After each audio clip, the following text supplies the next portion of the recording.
귀한 것일수록 세우기는 참 힘든데 허물기는 쉽습니다. 사랑이 그렇습니다. 인간은 본질적으로 죄 가운데 태어났기 때문에 사랑하는 것이 무척 어렵습니다. 성품 자체가 사랑을 하기에는 그 본성이 그렇지가 못합니다. 근데 인간은 사랑을 추구하며 삽니다. 왜냐하면 사랑이신 하나님의 형상을 지녔기 때문에 그렇습니다.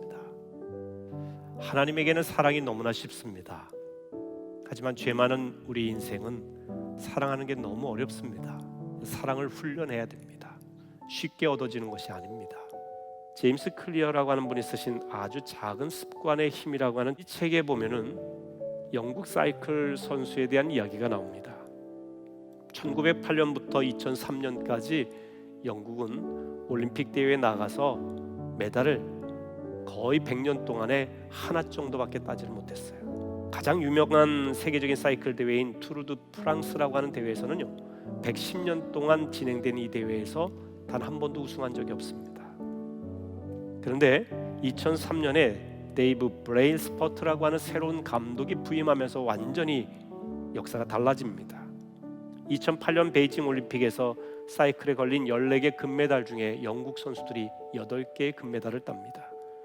2012년에는 역사상 최초로 투르 드 프랑스 사이클 대회에서 우승을 합니다.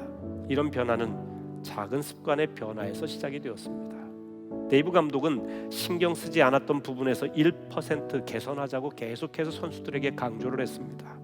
예를 들면 선수들에게 가장 적합한 손 씻기 방법을 그들에게 이야기해 주면서 습관을 들이도록 했습니다. 왜냐하면 손 씻기가 사이클과 무슨 관련이 있나 생각할지 모르지만 손 씻기를 잘해야 감기에 걸리지 않습니다.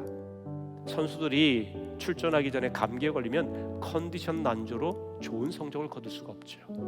그러니까 아주 세심한 작은 부분의 1%씩을 계속해서 작은 습관을 통해서 개선해 나간 것입니다. 이 책의 저자는 이런 얘기를 합니다. 일상의 습관들이 아주 조금만 바뀌어도 우리의 일생은 전혀 다른 곳으로 나갈 수 있다고 합니다.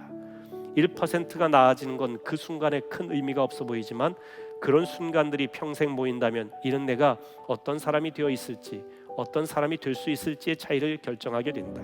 성공은 일상적인 습관의 결과다라고 했습니다. 우리는 사랑을 허무는 작은 여우를 반드시 잡아야 됩니다. 방심이라고 하는 여우, 작은 것을 소홀히 여기게 하는 작은 여우, 조급함이라는 여우를 잡아야 됩니다.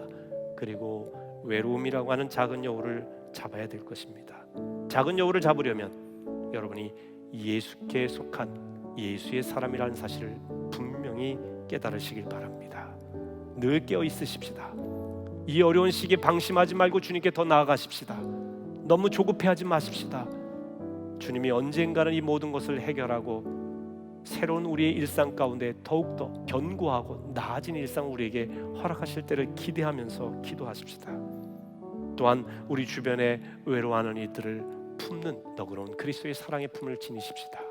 그리스도의 사랑은 결코 끊어지지 않습니다.